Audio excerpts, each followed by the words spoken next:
Hello everyone, this is Manish. Welcome back to my YouTube channel Corpus जुरिस।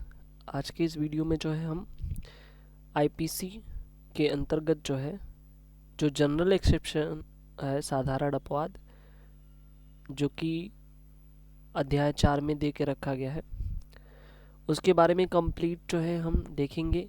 सारे sections देखेंगे, पूरे के पूरे सेक्शन हम एक ही वीडियो में यानी कि 76 से लेकर के 106 तक कवर करने वाले हैं। ठीक है, फास्ट ट्रैक रिवीजन है जिनमें हम हर एक सेक्शन को देखेंगे और उससे संबंधित जो बनने वाले क्वेश्चंस हैं इम्पोर्टेंट, उसको भी हम देखेंगे। तो चलिए स्टार्ट करते हैं। सबसे पहला जो सेक्शन है हमारा सेक्शन 76, वो बताता है विधि द्वारा आबद्ध या तथ्य की भूल के कारण अपने आप को विधि द्वारा आबद्ध होने का विश्वास करने वाला व्यक्ति द्वारा किया गया कार्य। ठीक है ना, यानी कि ऐसा व्यक्ति जो क्या है, विधि द्वारा आबद्ध हो। ठीक है ना, यानी कि बाउंडेड बाय लॉ हो। ठीक है, लेकिन वहाँ पे क्या, तथ्य की भूल के कारण, यानी कि मिस्टेक ऑफ जो है फैक्ट की वजह से कारण अपने आप को क्या कर रहा है, विधि के द्वारा आबद्ध होने का विश्वास कर रहा है, और उसके द्वारा अगर कोई कार्य या लोप होता है तो उससे संबंधित और धारा 76 में उससे कुछ बचाव दिए गए हैं। ठीक है, तो याद रखिएगा। और इस सेक्शन से संबंधित एक लैटिन सूत्र है या सूक्ति कह सकते हैं, जिसको इग्नोरेंशिया फेसिट एग्जीक्यूजेट इग्नोरेंशिया जूरिस नॉन एग्जीक्यूटेड, यानी कि कहने का मतलब है तथ्य की भूल क्षम है, विधि की भूल क्षम नहीं है। इसका मतलब ये है। ठीक है, इग्नोरेंशिया फेसिट एग्जीक्यूजेट इग्नोरेंशिया जूरिस नॉन एग्जीक्यूजेट। ठीक है ना, तो याद रखिएगा। यानी एग्जीक्यूजेट का मतलब है क्षम की बात कर रहा है, जूरिस मतलब होता है यहाँ पे विधि या लॉ, और इग्नोरेंशिया का मतलब होता है भूल। ठीक है ना, तो याद रखिएगा फेसिट मतलब फैक्ट होता है। तो कहने का मतलब है कि आपसे यहाँ पे क्वेश्चन कैसे पूछेगा, यही जो लैटिन वर्ड है ये उठा के पूछ सकता है। ठीक है ना, तो बिल्कुल याद रखिएगा कि ऑप्शन में आपको ये चीज़ समझना है कि किस सेक्शन से संबंधित है, तो आपको वहाँ पे जो है याद रखना है। अब इससे जो सेक्शन 76, इससे कुछ महत्वपूर्ण निर्णय दिए गए हैं। सबसे पहले निर्णय आर वर्सेस प्रिंस 1875 का काफ़ी इम्पोर्टेंट डिसीजन है। R versus Tolson, R versus Levitts, Shivsharan Sahay versus Fazil Khan, Maharashtra राज्य वर्सेस मेयर हंसार्ज। तो ये आपको बिल्कुल याद रहना चाहिए। ठीक है, अब देखिए यहाँ पे क्या है, 77 जो सेक्शन ये बताता है न्यायिकता कार्य अगर कोई कर रहा है, कोई मान लीजिए न्यायाधीश है, ठीक है, और वो कोई कार्य कर रहा है, तो याद रखिए इस सेक्शन में न्यायाधीश को संरक्षण दिया कि अगर उससे कोई अवैध कार्य या लोप होता है तो आईपीसी की धारा 77 में उसे संरक्षण प्रदान किया गया है। 78 में क्या है, न्यायालय के निर्णय या आदेश के अनुसरण में कोई किया गया कार्य। अगर न्यायालय कोई निर्देश दे रहा है किसी व्यक्ति को और उसके अनुसरण में वो कोई कार्य कर रहा है या अवैध लोप हो जा रहा है, तो भी वहाँ पे विधि क्या कर रही है, उसको मतलब यहाँ पे संरक्षण प्रदान कर रही है। सेक्शन 79, विधि द्वारा न्यायानुमत या तथ्य की भूल से अपने को विधि द्वारा न्यायानुमत होने का विश्वास करने वाले व्यक्ति द्वारा किया गया कार्य। यानी ऐसा कोई व्यक्ति जो अपने को विधि द्वारा न्यायानुमत समझता है या तथ्य की भूल की वजह से अपने को ऐसे वो सोचता है कि उस कार्य के लिए विधि द्वारा आबद्ध है, और ऐसे में वो अगर कोई भूल करके कोई कार्य या अवैध लोप करता है, तो सेक्शन 79 उसे क्या करती है, संरक्षण प्रदान करती है। ठीक है ना, सेक्शन 80 की बात करती है, काफ़ी मोस्ट इम्पॉर्टेंट है। देखो अगर हमसे कोई क्वेश्चन पूछे सेक्शन 76 के बाद तो याद रखिए सेक्शन 76 आप देख सकते हैं, वहाँ पे इम्पोर्टेंट है।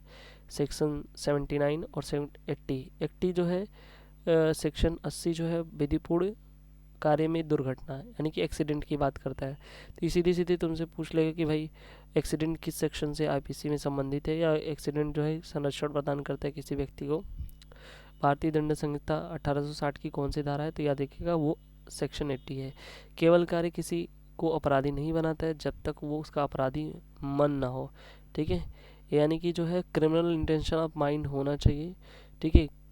एक्ट से ही नहीं वह व्यक्ति अपराधी हो सकता है। इससे संबंधित जो है एक यहाँ पे केस दिया हुआ है, भूपेंद्र सिंह ए चुदासमा वर्सेस गुजरात राज्य, ठीक है ना। सुप्रीम कोर्ट का ये लीडिंग केस है, आप देख सकते हैं। 81 क्या है, ये भी इम्पोर्टेंट है। या ये 81 जो है नेसेसिटी से संबंधित है, यानी कि आवश्यकता, ठीक है, यहाँ संबंधित है। कार्य जिसे अपहानिकारित होने संभाव्य है, यानी ऐसा कार्य जिसको होना, ठीक है, यानी जिसकी वजह से जो है क्या होना, घटना घटित होना संभाव्य है, लेकिन किंतु आपराधिक आशय के बिना अगर अन्य अपहानि निवारण के लिए किया गया हो। यानी कि अगर सपोज करो कि कोई जो है दुर्घटना या कोई अपहानि होना अनिवार्य है और उसके बचाने में, यानी कि ये बड़ा कोई है, ठीक है, इसे बचाने में कोई छोटी जो है अपराध या छोटी हानि या पानी करना पड़ रहा है, तो यहाँ पे जो है विधि जो है उसको संरक्षण करती है, ठीक है ना। इसे आवश्यकता का सिद्धांत करते हैं, ठीक है। आर वर्सेस डडले और स्टेफन्स का केस है, काफ़ी इंपॉर्टेंट लीडिंग केस है। यानी कि बड़ी हानि को बचाने के लिए जो छोटी हानि जो है किया जा सकता है, ये सेक्शन 81 बता रहा है, ठीक है ना। उसके बाद सेक्शन 82 जो 7 वर्ष से कम आयु के बच्चे होते हैं, यानी शिशु होते हैं, अगर उनके द्वारा कोई अपराध घटित होता है, ठीक है, तो उन्हें जो है ये जो धारा 82 है वो संरक्षण प्रदान करती है। ये इम्पोर्टेंट क्वेश्चन है, ठीक है, दो तरह से पूछ सकते हैं। 7 वर्ष से कम ऐसे बोल देगा, उससे संबंधित शिशु को जो है किस धारा में जो है संरक्षण प्रदान किया गया, तो वो सेक्शन 82 है। या नहीं तो ये बोल देगा डॉली इनकैपेक्स, ठीक है ना, जिसे कहते हैं अपराध करने में अक्षम। तो डॉली इनकैपेक्स उस सेक्शन 82 और डॉली कैपेक्स को सेक्शन 83 में बताया गया। यानी कि ये क्या है, 7 वर्ष से अधिक होगा लेकिन 12 वर्ष से कम होगा अगर ऐसे अपराध घटित करता है, ठीक है, तो इसे उन्मुक्ति प्रदान की गई है। देखिए यहाँ पर डॉली कैपेक्स भी लिखा हुआ है। इससे संबंधित कुछ महत्वपूर्ण निर्णय जैसे अब्दुल सत्तार वर्सेस स्टेट और Hiralal Malik versus state of Bihar, ठीक है ना। उसके बाद आते हैं 84 की बात करते हैं। ये जो है विकृत चित्त व्यक्ति की बात करता है, यानी कि अनसाउंड माइंड की बात करता है। अगर उसके बाद अनसाउंड माइंड की बात करता है कि कोई बात अपराध नहीं है जो उसे करते समय चित्त विकृत के कारण उस कार्य की प्रकृति या यह कि जो कुछ वह कर रहा है वह दोषपूर्ण है या विधि के प्रतिकूल है जानने में असमर्थ हो। यानी कि ऐसा कोई व्यक्ति, ठीक है, जब वो कोई अपराध घटित कर रहा है, यानी कि जो अपराध कारित कर रहा है, उस समय उसका जो मस्तिष्क है या जो माइंड है वो चित्त विकृत है, यानी कि अनसाउंड माइंड का है वो व्यक्ति। और वो व्यक्ति जिस कार्य को कर रहा है, जिस अपराध को कारित कर रहा है, उसका नेचर क्या है, ठीक है, वो क्या कर रहा है, उसके क्या परिणाम होंगे, ठीक है ना, जो दुष्पूर्ण कार्य कर रहा है उसके प्रतिकूल क्या प्रभाव होंगे, वो बिल्कुल जानने में असमर्थ हो, तो ऐसे व्यक्ति को भारतीय दंड संहिता 1860 की धारा 84 जो है उन्मुक्ति प्रदान करती है। तो बिल्कुल याद रखिए। इससे संबंधित लैटिन सूक्ति है नॉन कॉम्पोस मेंटिस, ठीक है ना, याद रखिएगा, नॉन कॉम्पोस मेंटिस। इससे संबंधित इम्पोर्टेंट निर्णय आर वर्सेस मैकनाटन का वाद है जो मतता से संबंधित है, काफ़ी इम्पोर्टेंट है। इसमें बताया गया था कि प्रत्येक व्यक्ति जो स्वस्थ चित्त है उपधारित किया जाता है कि वो जो है क्या है, अपराधों के लिए पर्याप्त मात्रा के कारण होगा कि उत्प्रेरक साबित न हो। चित्त विकृति की प्रतिरक्षा के स्थापित करने के लिए स्पष्ट रूप से दिखाया जाना चाहिए कि कृत्य करते समय, ठीक है, समय अभियुक्त चित्त विकृति दोष के कारण, ठीक है, वो जो कर रहा है उसकी प्रकृति वगैरह नहीं जानता, वो पहले ही डिस्कस कर दिया। यदि व्यक्ति को यह ज्ञान था कि वो कृत्य उसके द्वारा नहीं किया जाना चाहिए और वह कृत्य समय विधि के प्रतिकूल था, तो वो साउंड माइंड का अनसाउंड माइंड का नहीं माना जाएगा, ठीक है, और दंडनीय अपराध कर रहा है। यदि कोई व्यक्ति उन्मादी है, विभ्रम के अधीन है, जिसके परिणाम से मौजूदा तथ्य के कारण अपराध कारित करते हैं, तो उसका विभ्रम की व्यक्ति प्रकृति पर निर्भर करता है। देखिए, यानी कि अगर कोई भ्रम है, विभ्रम है, तो वहाँ पे जो है अगर ऐसा उसके प्रकृति की वजह से वो नहीं समझ पा रहा है, उसे ऐसी स्थिति में ये विचार करना चाहिए कि उन तथ्यों पर जिनके संबंध में उनको विभ्रम है वो वास्तविक थे कि नहीं, ठीक है ना। तो ये सब तो ठीक है, यहाँ पे हमको बस यही समझना है कि केस कौन सा इम्पोर्टेंट है। क्वीन एम्प्रेस वर्सेस केन्सा में भी इस चीज़ को बताया गया है, ठीक है ना, आप देख लीजिएगा। अब हम यहाँ देखते हैं सेक्शन 85। सेक्शन 85 जो बताता है ऐसे व्यक्ति का कार्य जो अपनी इच्छा के विरुद्ध मतता होने के कारण निर्णय पर पहुंचने में असमर्थ है। काफ़ी इंपॉर्टेंट, इंटॉक्सिकेशन से, ठीक है। दो तरह का होता है, एक वॉलंटरी होता है, दूसरा इनवॉलंटरी। तो आपसे पूछेगा कि इनवॉलंटरी इंटॉक्सिकेशन, ठीक है ना, वो किस सेक्शन में है, तो सेक्शन 85 है, ठीक है। यानी कि जब आपकी इच्छा के विरुद्ध आपको मतता में लेके जाता है तो जो है वो क्या कहलाता है, इंटॉक्सिकेशन बाय विल, ठीक है, विदाउट विल, अपनी इच्छा के विरुद्ध, ठीक है। सपोज करो कि एक आदमी है, उसको जो है कुछ व्यक्ति जो है क्या करते हैं, वाइन पिला देते हैं, और वाइन पिलाने के बाद जो वह व्यक्ति अपने होश आवास में न रहता है और किसी का जाके मर्डर कर देता है या कुछ और क्राइम कमिट कर देता है।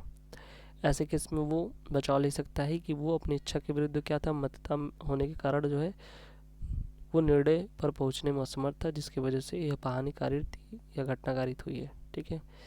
सेक्शन 86 बताता है किसी व्यक्ति जो मतता में है वो किया गया अपराध जिसमें विशेष आशय ज्ञान होने के अपेक्षित हो, ठीक है।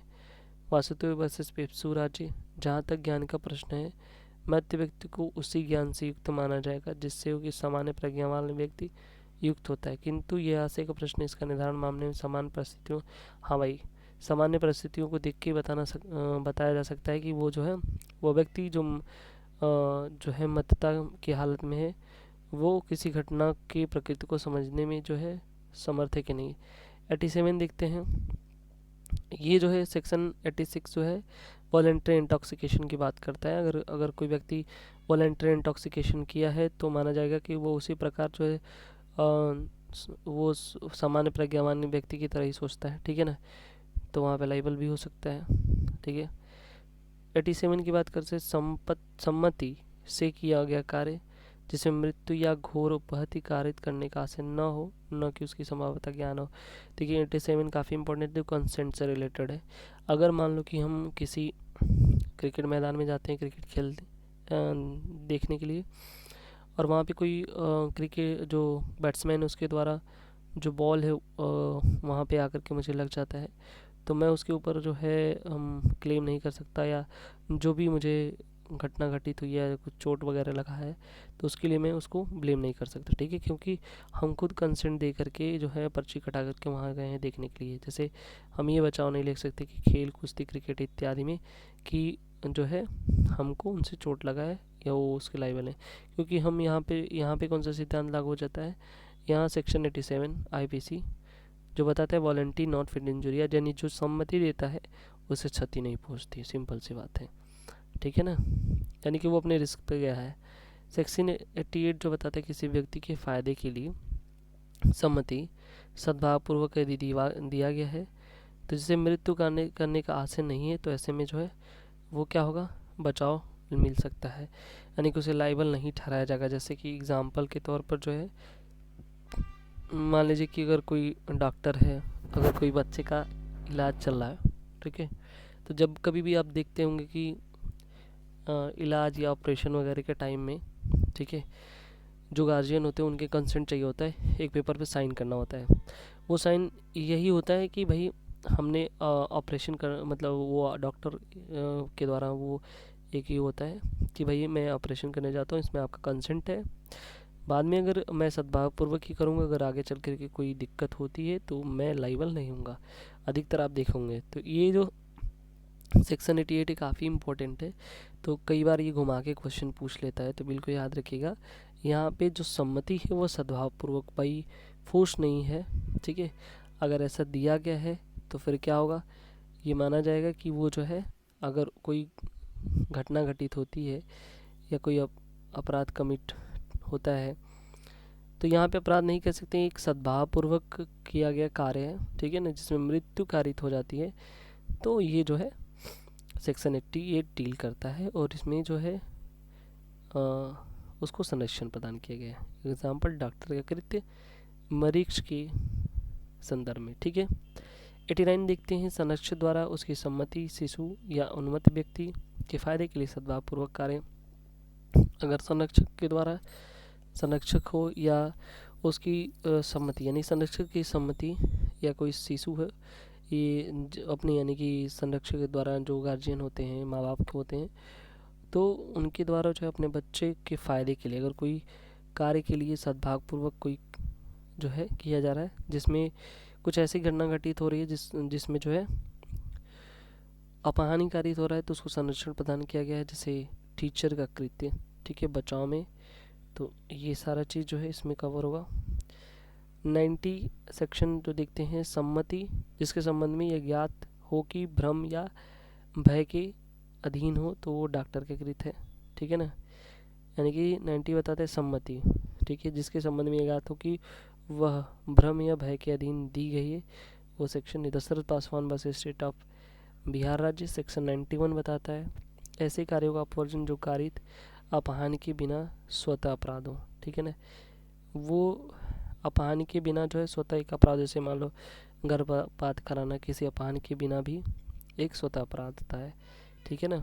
याद रखिएगा, तो ये क्वेश्चन काफ़ी इंपॉर्टेंट है कि ये पूछ सकता है कि ऐसे कार्य का अपवर्जन जो कारित अपहानि के बिना स्वतः अपराध होते हैं, यानी कि सुओ मोटो जो क्राइम कमिट माना जाता है, ये है गर्भपात कराना किसी अपहानि के बिना भी स्वतः अपराध माना जाता है, ठीक है। सेक्शन 92 सम्मति के बिना किसी व्यक्ति के फायदे के लिए सद्भावपूर्वक कार्य, ठीक है, ये भी बचाव उत्पन्न करता है, डॉक्टर का कृत्य, ठीक है। यहाँ पे सेक्शन 91 आपको समझना होगा, अगर कोई एबॉर्शन कराने जाता है, ठीक है ना, और अपनी सम्मति देता है, ठीक है, तो ऐसे कार्य अपवर्जन, तो वहाँ पे डॉक्टर अगर ऐसा करता है तो उसे इस सेक्शन के अंतर्गत छूट मिली हुई है, ठीक है ना। भले ही वो क्या कर रहा है, गर्भपात करा रहा है, तो उसे जो है छूट मिली, लेकिन जो व्यक्ति करवा रहा है वो एक स्वतः अपराध कर रहा है, ठीक है ना। सेक्शन 92 सम्मति के बिना, अगर मान लो कि सम्मति, हाँ अगर सम्मति है तो फिर ठीक है यहाँ पे, लेकिन सम्मति के बिना रहेगा तो फिर वो अपराध घटित करेगा ही करेगा। हाँ, सेक्शन 92 देखते हैं, सम्मति के बिना किसी व्यक्ति के फायदे के लिए, सम्मति नहीं विदाउट कंसेंट है, और किसी व्यक्ति के लिए सद्भावपूर्वक कोई कार्य है, तो फिर क्या होगा, वहाँ पे बचाव मिल सकता है, डॉक्टर का कृत्य यहाँ पे एग्जाम्पल है, ठीक है। सेक्शन 93 देखते हैं, सद्भावपूर्वक दी गई संसूचना। सद्भावपूर्वक दी गई संसूचना एवं उस अपहानि के कारण अपराध नहीं है जो उस व्यक्ति को हो जिसे वो दी गई है, यदि वह व्यक्ति फायदे के लिए दी गई हो। सपोज करो कि अगर कोई व्यक्ति है ए, ठीक है, और उसकी डेथ हो गई है, ठीक है, और बी क्या करता है, ए के जो फादर हैं सी, उनको जाकर के बता देता है, ठीक है। जैसे सी सुन करके स्थगित हो जाते हैं और इनकी भी डेथ हो जाती है या अपने संतुलन खो बैठते हैं, तो बाकी के जो सी के वंशज या जो भी होंगे, ठीक है ना, तो वो क्लेम वो ये नहीं कर सकते कि इनके खिलाफ जो है मामला दर्ज करवा सकते हैं कि इन्होंने जो ऐसा किया तो ऐसा हुआ, ऐसा कुछ नहीं है, ठीक है।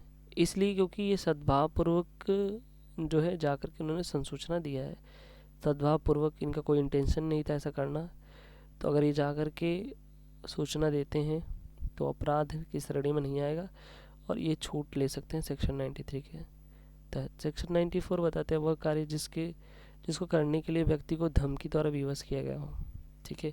अगर मान लो कि यहाँ पे ए है, ठीक है, और ए की फैमिली को, ठीक है, पूरा बी के द्वारा बंधक बना दिया गया, और ए को कहा गया कि तुम अगर सी को नहीं मारोगे, ठीक है, तो मैं तुम्हारे बच्चों को और तुम्हारे माँ बाप को जान से मार दूंगा, ठीक है। तो अब जाहिर सी बात इसको विवश किया जा रहा है, अधिकतर आपको मूवी में देखने को मिलेगा ये सारा इस मैटर पे चीज़ें। अगर ए सी को मार देता है तो बिल्कुल वो कोई अपराध नहीं किया है, क्योंकि वो उसका भले ही एक्ट लेकिन इंटेंशन नहीं है, क्रिमिनल इंटेंशन ऑफ माइंड नहीं है, इसकी वजह से यहाँ पे उसको लाइबल नहीं ठहराया जाएगा। इस संबंधित लैटिन सूक्ति है एक्टस मी इनवाइटो फैक्टस नॉन एस्ट मीन्स एक्टस, यानी मेरी इच्छा के विरुद्ध किया गया कार्य मेरा कार्य नहीं है, यानी कि इसका इंटेंशन था ही नहीं, एक्ट तो भले ही हो रहा है। तो बिल्कुल इम्पोर्टेंट है 94। 95 काफ़ी इम्पोर्टेंट है, जो तुच्छ अपहानिकारित करने वाले कार्य यानी कि डैमनिमिस नॉन क्यूरेट लैक्स, मेरी तुच्छ बातों पर ध्यान नहीं देती है, ये सेक्शन 95 बताता है। ठीक है, तो याद रखिएगा ये चीज़। उसके बाद सेक्शन 96 से लेकर के 106 तक आपको मिलेगा प्राइवेट डिफेंस, जो काफ़ी इम्पोर्टेंट है। प्राइवेट डिफेंस को 3 भाग में हम सब देखेंगे। प्राइवेट डिफेंस में 96 से 99 जो सेक्शन है वो आत्मरक्षा, ठीक है, सेल्फ डिफेंस से संबंधित है। दूसरा 97, 100, 101, 106 जो बताता है वो बॉडी की, शरीर के लिए आत्मरक्षा की बात करता है। ठीक है, और ये जो है प्रॉपर्टी की रक्षा के संबंधित बात करता है, जो सेक्शन 97 सब क्लास 2, 103, 104 एंड 105। ठीक है, एक करके देख लेते हैं। 96 की बात करते हैं। प्राइवेट प्रतिरक्षा के अधिकार में प्रयोग की गई कोई बात अपराध नहीं है। ठीक है, कोई अपराध नहीं है, कोई बात नहीं। अगर उसके प्राइवेट प्रतिरक्षा के संदर्भ में किया गया डोमिनिक बर्की वर्सेस स्टेट ऑफ केरल का मामला है। इनमें 3 विचारों पे इन्होंने बताया कि 3 स्पष्ट उल्लेख किया। पहला, प्रतिरक्षा का उद्देश्य के लिए आवश्यकता से अधिक कोई अपहानि नहीं कारित किया जाना चाहिए। ठीक है, यानी कि अगर सेल्फ डिफेंस हम कर रहे हैं तो जितना आवश्यक है उस चीज़ को बचाव करने के लिए उतना ही करें, उससे ज़्यादा नहीं करें। ठीक है, तब हम इस श्रेणी में हम बचाव प्राप्त कर सकते हैं। सेक्शन जो इसका सेकंड है वो है अपराध के प्रयास या धमकी के शरीर के खतरे की युक्तिगत आशंका होनी चाहिए। प्राइवेट डिफेंस तभी हम ले सकते हैं जब हमको ये अप्रीहेंशन हो कि हमारे बॉडी डेंजर जोन में है, हमको कोई हानिकारिक हो सकता है अगले बंदे के द्वारा, ऐसे धमकी मिली है, तब हम युक्तियुक्त आशंका होने के बाद जो है हम उसको अपना बॉडी या प्राइवेट प्रतिरक्षा का अधिकार का इस्तेमाल कर सकते हैं। 3 देखते हैं, इस अधिकार का प्रारंभ तब तक नहीं हो सकता है जब तक युक्तियुक्त आशंका ना हो। ठीक है, तब तक नहीं करना है जब तक युक्तियुक्त आशंका ना हो। संबंधित केस देखिएगा, उत्तर प्रदेश राज्य वर्सेस पूशू का और Laxman Sahu versus state of Orissa, यानी कि आसन्न खतरे की बात किया रहा है। ठीक है ना, तो तत्काल आवश्यकता पड़ती है भाई। आसन्न अगर आपको लग रहा है कि खतरा है तो वहाँ पे तत्काल प्राइवेट प्रतिरक्षा की आवश्यकता पड़ती है। 97 देखते हैं। 97 बताता है कि शरीर एवं संपत्ति की प्राइवेट प्रतिरक्षा का अधिकार। 99 में जो भी चीज़ें दिए गए हैं व्यक्ति के अधिकार, तो वो बताते हैं कि वो अपने शरीर और किसी अन्य व्यक्ति के शरीर की प्रतिरक्षा करते। कोई जरूरी नहीं प्राइवेट डिफेंस अपने ही बॉडी का हो सकता है, किसी और बॉडी के बचाव के लिए भी प्राइवेट डिफेंस लिया जा सकता है। अपनी या किसी अन्य व्यक्ति की संपत्ति की प्रतिरक्षा करेगा। ठीक है, एग्जाम्पल इससे संबंधित केस है Mahavir Chaudhary versus state of Bihar. धारा 97, किसी व्यक्ति के अधिकार को न केवल अपने या किसी दूसरे की शरीर की प्रतिरक्षा करने के लिए बल्कि अपने स्वयं या किसी अन्य व्यक्ति की संपत्ति की प्रतिरक्षा करने का अधिकार देता है। यानी 97 यही नहीं कि केवल अपनी बॉडी या किसी अन्य की बॉडी की जो है डिफेंस करना है, साथ ही साथ जो है ये अपनी प्रॉपर्टी और किसी दूसरे की प्रॉपर्टी को भी डिफेंस करने का अधिकार प्रोवाइड करता है।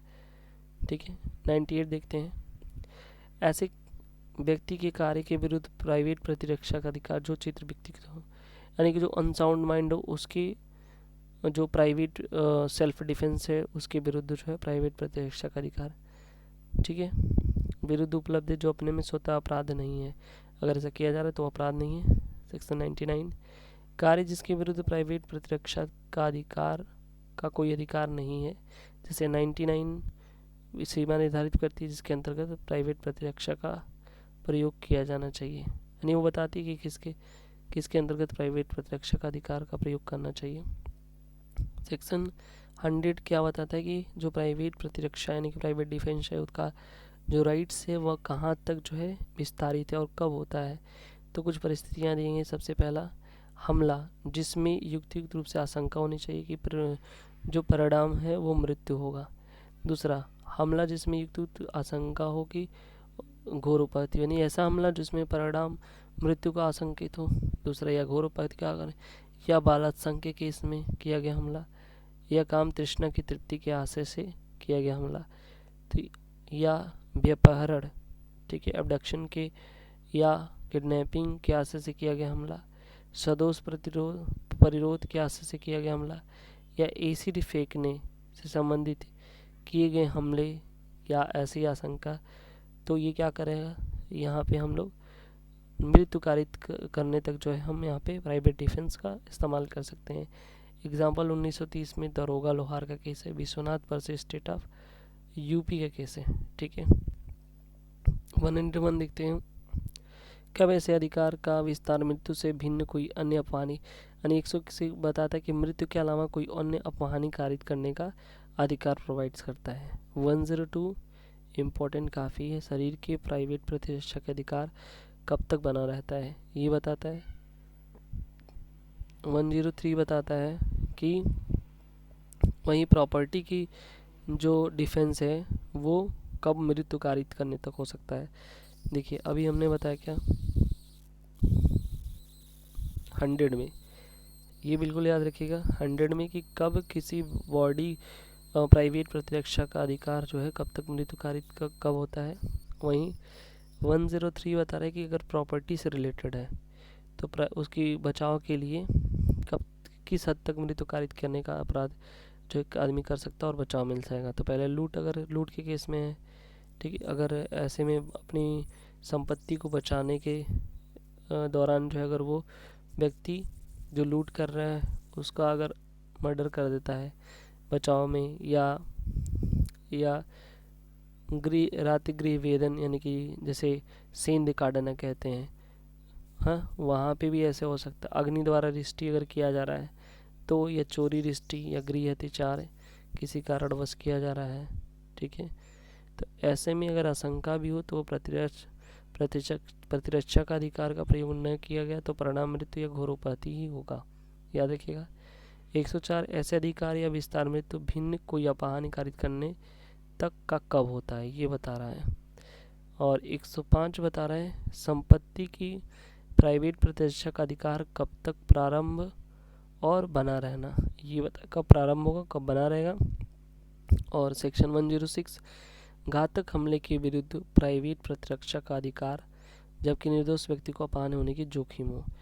तो टोटल जो है हमने डिस्कस किया 106, यानी कि 76 से लेकर के 106 तक जितनी भी सेक्शन थी इम्पोर्टेंट हमने डिस्कस किया। अध्याय 4 आईपीसी इंडियन पिनल कोड 1860 जो साधारण अपवाद जनरल एक्सेप्शंस की बात करता है, ठीक है। आई होप ये चीज़ें आपको अच्छा लगा होगा। Thank you so much.